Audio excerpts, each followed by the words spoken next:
Okay, the other day I put up a video on my YouTube channel. You can go and have a look at it, all about SketchUp and turning SketchUp drawings into realistic renders using ChatGPT 4.0 image generator model. It's pretty new as of recording this. That video was very popular. And so today and in between times, I have been playing around with heaps of different ideas. And so I wanted to come back with another video just giving you some more use cases for using this model, this new image generator model in ChatGPT 4.0. And I've come up with some of these ideas actually with the help of my community. So I've got my private membership community, just as an aside.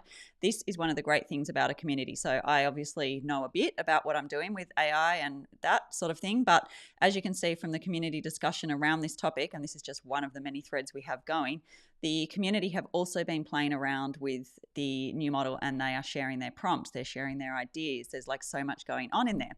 Anyway, so one of my members called Kevin, he decided to give it a try with this. So he took a real estate image that he, I think, just found on the internet. So this is a pretty ugly photo, as you can see here, and he put it in with a prompt into ChatGPT 4.0's model, and it has generated this concept plan, this concept design that is exactly the same architecture as you can see of the original image. So it's doing this really, really well. Now, I am a designer like you guys. So what I want to do in a second is address some of the sort of negativity that I'm getting from designers about this, because that is happening, and I want to just talk about that and address that.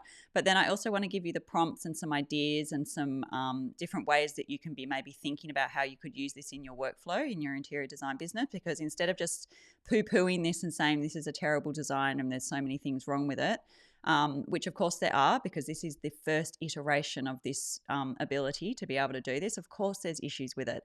So instead of thinking like that, what I would love you to do is to just like switch your thinking around and actually see it as a positive. So how could I be using this? Where might this be headed? How can I protect myself from where this might be headed? So things like that. And as I think I said in the last video, the thing that you have to remember is that AI is not going to replace designers. There's so much human connection element in our interior design process that is going to remain.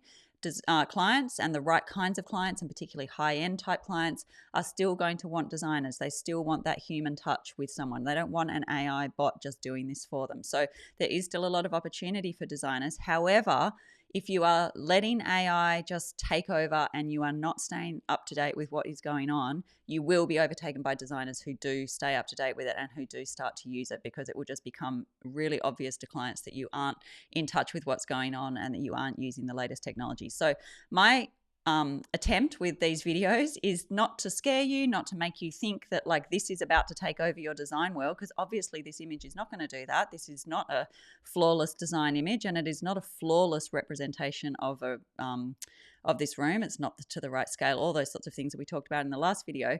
But let's talk about opportunity. Let's talk about ideas. So this is all about idea generation and different ways of using it. So let's get stuck into some things. But before we do that, let me just show you a couple of the things that some of the members of my community have been creating. Let me just put these in the right order for you. So here's another room that someone picked out of, I think, just a local real estate website.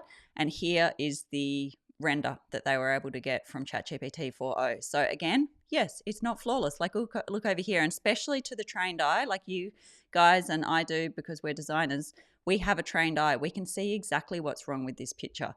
Like the curtains over here, they're not in the right spot. Like there's lots that we could pick apart with this. It's fairly boring, you know, like there's lots that we could pick apart.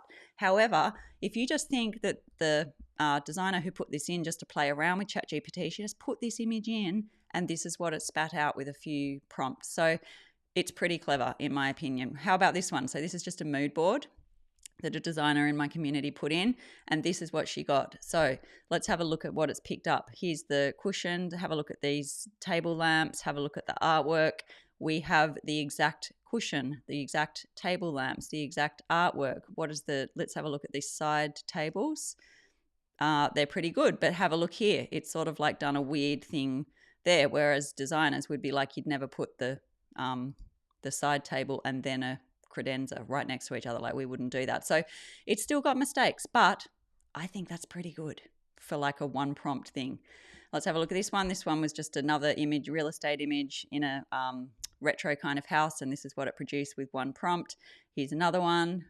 Again, obviously there's mistakes here, like the window's been changed. There's other issues with it, but again, pretty good representation of what's possible. So that's what's happening in the community. So we're having lots of fun discussions and stuff in there. But let's have a look at the prompting for this.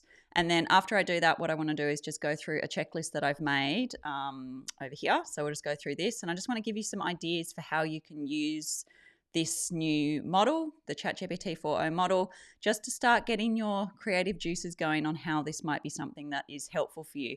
First of all, though, let's just talk about some of these negative comments that I've had on my Instagram. So might look okay, but do the layouts work? So here with this one, this person was complaining because with the layout that it spat out, the TV obviously here is in a bit of a silly position. You can't watch it from the bed. Like obviously, but this again, first iteration, like this was the image that I gave it. This was the prompt. This was the image that it spat out. I think it's pretty good. It's kept the architecture. It took 30 seconds to produce the image, and it gave me something pretty impressive for a first iteration. So don't forget how far the texting ChatGPT models have come in the last couple of years since they were introduced. So let's think about where this sort of technology will be in the next couple of years once it's had much longer to sort of iterate and learn. So that's that. So I just think I was only just going to pick out some of the negative comments, not to highlight the people or anything, but just to say that obviously there's issues still with this, but what I would rather you do is to just be starting to think about AI. How can I incorporate AI? How can I be using some of this technology in the stuff that I do? So that's what I want to talk to you in that little checklist that we're going to go through shortly. First, let's talk about the actual prompt. So this was the real estate image that I put in, and the prompt was very straightforward, as you can see. So I only had to put that short prompt in, and that is what it produced. So I will copy this prompt into the description box below so you can give it a try. But it was a very, very simple prompt. Can you create an image of a modernized version of this bedroom that I can share with my design clients about the vision of what might be possible with their space? The architecture of the room must stay exactly the same, but you can update the look, feel, furniture, accessories. Should be high-end, modern style, like you might see in Architectural Digest. And I talked about in the other video, in case you haven't watched that, but please go and watch that video because I do talk about lots of other tips and tricks in that video. It's in my feed. I talked about how it is good to give it reference points of things that are famous enough for it to know about. So don't use small magazines and stuff. It won't know what that is. But Architectural Digest is obviously a very big brand. So it does know what the style of Architectural Digest is, and it has been able to sort of pick that out and pop that into this image. So very basic prompt and a pretty successful outcome, if you ask me. So that's the prompting. I'll copy that into the description box so you've got that. But let's talk instead or next about, let's pop these up. So let's talk about this checklist. So of just some of the ideas that I sort of have brainstormed, and I just want to walk through these so that just you can start to think about how this might be something that could be useful for using with clients. So I've thought about it for a couple of different groups of people, first for designers, but also for real estate agents, because I do think there is some potential here for real estate agents, not to put images like this up and pretend that's the house that you're selling. I do not recommend doing that. I think that would be a very misleading idea, and there's probably already laws around that. I don't know the legal side of it. So I'm not saying to do that, but I do have some other ideas for how you could maybe incorporate some of these images into the stuff you do with your vendors and your when you're selling houses. Let's talk about the designers first. Okay, so first of all, an opportunity I think exists here with this new model to be able to show clients multiple directions. So what I could envisage is that you gather up a Pinterest board from your clients, and so you've got lots of images of the things that they like, and perhaps you put that Pinterest board together, you do a collaborative Pinterest board. That would be a very normal way that I would have started a design project with my clients. So you would ask them for their, do the project questionnaire, and you would ask them to put together the Pinterest board, and I always had a step-by-step instructions for how they did that. Because some people don't know how to use Pinterest. Less people these days, but still there are people. So give them the instructions on how to do it. And then they'll send me their Pinterest board. And more often than not, sometimes you have the most random clients who have like the most random collection of images. But the way that I guided my clients with putting together their Pinterest boards meant that fairly quickly a theme emerged of like what their design style was. So that means that you could then start with some of those images, and what you could do is into ChatGPT alongside their original photo here. So you could have a photo of their bedroom that you take yourself using your camera. That is something you could input into the model. And then or you could have this real estate type image, whatever you've got. And then alongside that, you could actually put in, here are also some inspiration images. And what I would like you to do is to give me a few different options. It will only be able to produce one at a time, but give me an option of what this would look like with this style. And then what you could do is, if they do happen to have a couple of different styles that are starting to emerge in their Pinterest board, you could then take the images from the other style, the other sort of design style that they have, and then you could put those images in and say, okay, now create this based on these images and these sort of reference style here. You may need to do a little bit of prompting here with just describing what the style is, describing what you're looking for, but I think you'd probably get some like really good results of like 2 different ways to go. It doesn't stop you needing to be the designer. You still have to be the designer, but if you think about that conceptual phase, this could really help them be like, okay, because they can now picture their exact room without you having to spend hours doing SketchUp drawings, doing renderings, doing all that stuff. You now have 2, like, okay, do you like this one or this one? And it just really helps you with that buy-in with clients and say, okay, we're going to go down this direction. We're going to scrap that one altogether, because now that you've seen that, choking on myself today.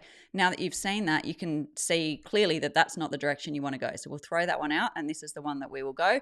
And then you kick in as the designer and you actually create something that is designed for their space. So you don't use the sort of ugly, not functional thing that's been produced, a bit like the one that you can see here, like not very inspiring, that sort of thing. But this is a direction. This is a design direction. Is this the design direction you want to go in, or is this the design direction you want to go in? So that's one of the ways that I think that you could use this at that conceptual phase to get that buy-in from clients, especially for those clients, which is, let's be honest, most clients who can't picture things and who don't really know what they want, those sorts of clients. So those ones will be, I think this could be really helpful.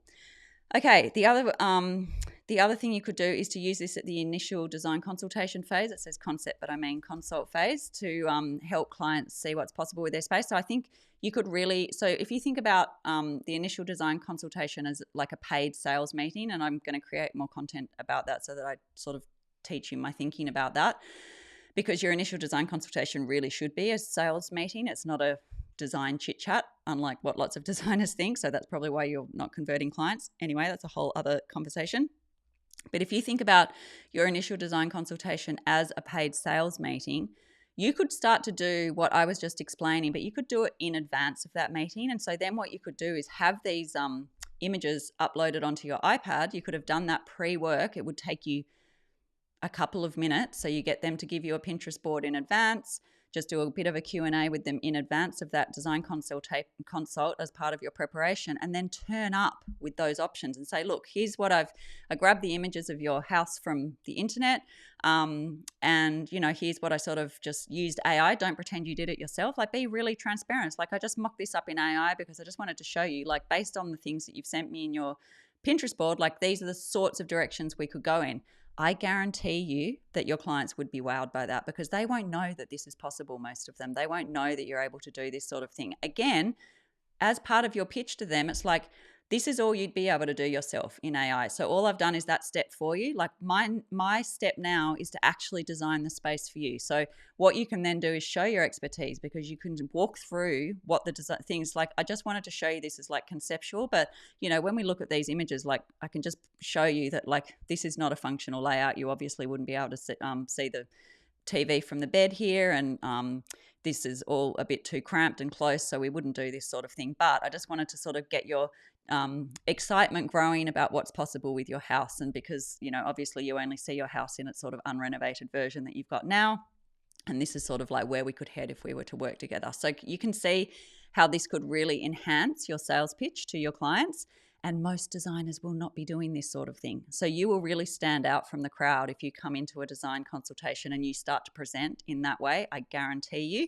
And there's nothing unethical about it. You're not pretending that you have designed any of this. You are saying, this is how I incorporate AI to sort of help us in the design process so that you can be like fully confident in what you're getting.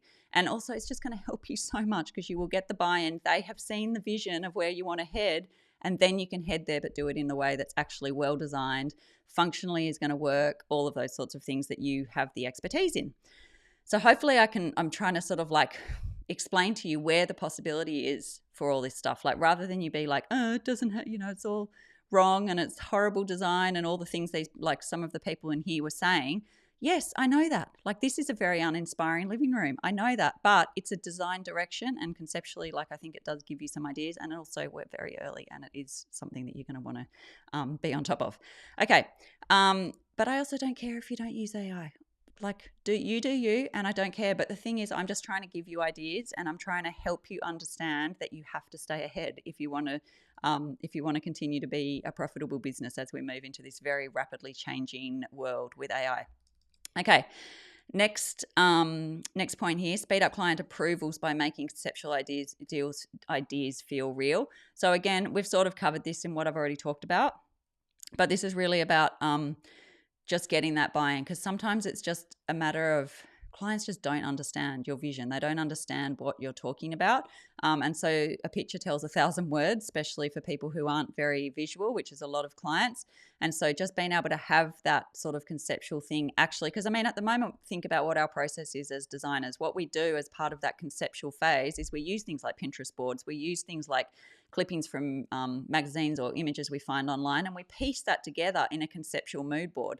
So essentially, we're not doing anything different except enhancing that process. So we will feed ChatGPT what we're already doing, which is collecting up all of that inspiration. So we still have to think of that. We have to think of what the inspiration is. We have to collect up the images that we think would be the correct vision for the space based on our design taste, based on the stuff that our clients hire us for. But we're going to feed that into the ChatGPT model, and it's just going to enhance what we're able to conceptually show our clients. So instead of just a random bunch of like mood board images, which is currently what we're doing, essentially, many of us as part of that conceptual phase, instead have a think about like if you could do a better version of like this room. So this room, I just said design something in the Architectural Digest style, but imagine if I'd put that room in along with all of that conceptual imagery that I would have to collect up anyway for the project, because that's part of my design thinking for the project and for the direction I want it to head. Imagine putting this image alongside all of those images, which you can still present to your clients, still show them all of those. These are the images I'm using.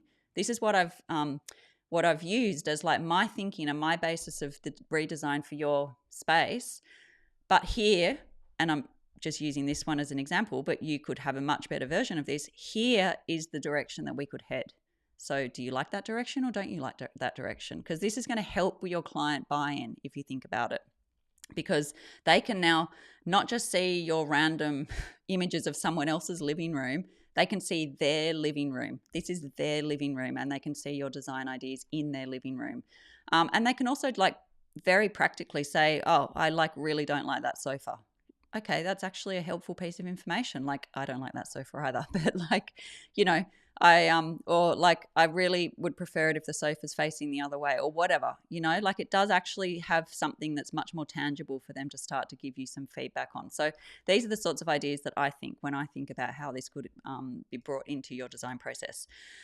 And then finally here we've got post before after vision reels on your social media. So this is just something that you could do to just basically use, like, document your process. So all the things we've just been talking about, like show the behind the scenes of like what you would do for clients using AI. Don't pretend that you're like these are your designs or anything. Don't post anything up on social media saying, look at my design and it's actually just AI, but say, when I work with clients, like other designers do it this way, and explain what the old way was.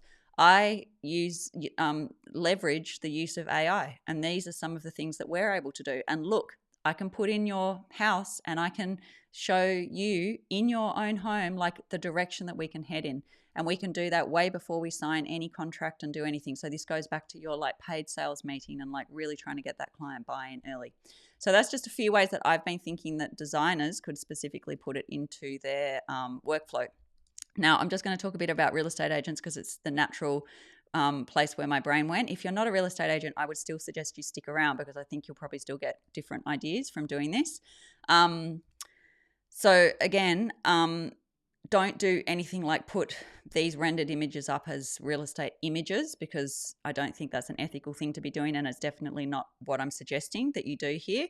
But I think there's also things that you could be doing if you were clever as a real estate agent. So imagine this is your listing. You've got these photos up. This is what the house currently looks like. You're not doing anything that's unethical. You're not misrepresenting the house in any way. So when the people turn up, this is what they see. This is what they get. But can you imagine if you used AI, cost you $20 a month to have a ChatGPT subscription, and you have, one of your people in your office mock up different options of the house doing exactly what we just spoke about, but you create perhaps like a little printed booklet. I just happen to have one here of my fee proposal. By the way, you can get this in my shop if you're interested.